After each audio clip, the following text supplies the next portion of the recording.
चाहे यूपी हो, गोवा हो, मणिपुर हो, उत्तराखंड हो,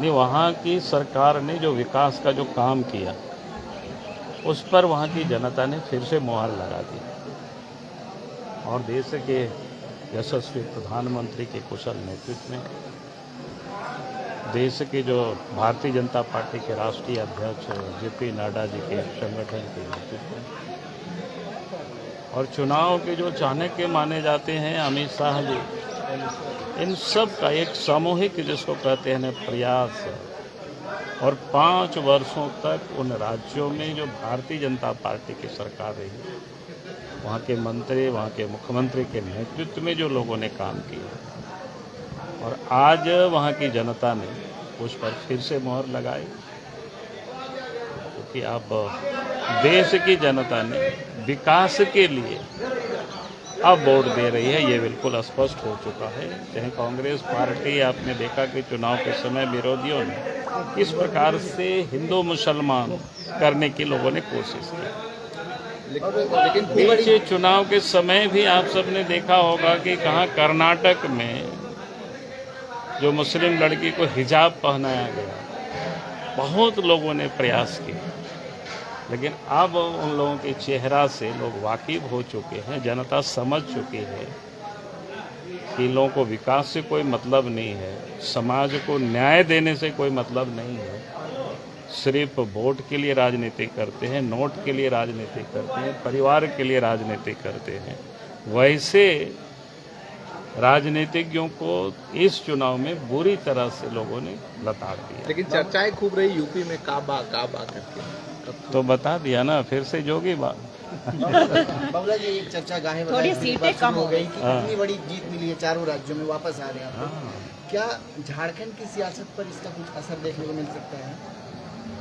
देखिए, मैं ये कहूँगा कि अगर इस जीत पर अगर थोड़ी सरकार को समझ आ जाए कि हम विकास के लिए काम करेंगे, अब ये तुष्टीकरण की राजनीति अगर वो बंद करेंगे तो मैं समझता हूँ कि इन लोगों की भला भी होगा, राज्य का भी भला होगा। नहीं समझेंगे तो जो परिणाम वहाँ आया है, आने वाला कल वही परिणाम झारखंड में भी आने वाला है। क्योंकि यहाँ तो आप सब ने देखा लगातार भाई भाषा को लेकर के देखे यहाँ पर किस प्रकार से उर्दू को, क्षेत्रीय भाषा उर्दू को पूरे राज्य में उसको क्या बोलते हैं क्षेत्रीय भाषा के रूप में स्थापित किया। कितनी मूर्खता वाली काम सरकार ने किया, कुछ आज तक समझ में नहीं आता है। भाई मैं बार बार कहता हूँ लोगों से, अब बिहार के काल से इस राज्य में जो जनजाति है, जो भाषा थी, उस भाषा को इसलिए जोड़ा गया था क्योंकि इस क्षेत्र में कोई भी कर्मचारी आएंगे तो गांव में जाएंगे या गांव के लोग दफ्तर में आएंगे, खास करके जो ट्राइबल क्षेत्र में हिंदी वो नहीं जानता है, क्योंकि यहाँ की राजभाषा हिंदी है। बिहार के समय भी हिंदी था, झारखंड बनने के बाद भी हिंदी है। इसलिए उन लोगों से आप देखे होंगे पूर्व में जो पदाधिकारी भी जो आते हैं चुन करके, उनको भी ये जनजातीय भाषा सीखना होता है, उसको एग्जाम दे करके पास करना होता है। और इसीलिए जनजातीय भाषा को यहाँ किया गया कि भाई ताकि उस भाषा के जानकार होंगे, ताकि कोई दफ्तर में आएंगे तो उनकी बातों को समझ सके या ये भी उन लोगों से कुछ संवाद कर सके। लेकिन यहाँ तो आप वोट की राजनीति के लिए तरह तरह की हथकंडे अपना रहे हैं। आपने देखा होगा कि उर्दू को पूरे राज्य में सभी जिला में एक अतिरिक्त जिसको बोलते हैं ना कि उस जनजातीय भाषा को छोड़ करके उर्दू को जोड़ दिया गया। पर ये समझता हूँ कि इस प्रकार की राजनीति अगर जेएमएम करते रहेगी, कांग्रेस करते रहेगी, तो फिर जनता इस बार उसको लताड़ देगी और यहाँ से भगा देगी पूरी तरह। अच्छा सर, सभी विधायकों को साइकिल आज दिया जा रहा है। अच्छा, चलो अच्छी बात है, इसमें क्या दिक्कत है, सबका स्वास्थ्य अच्छी रहेगी।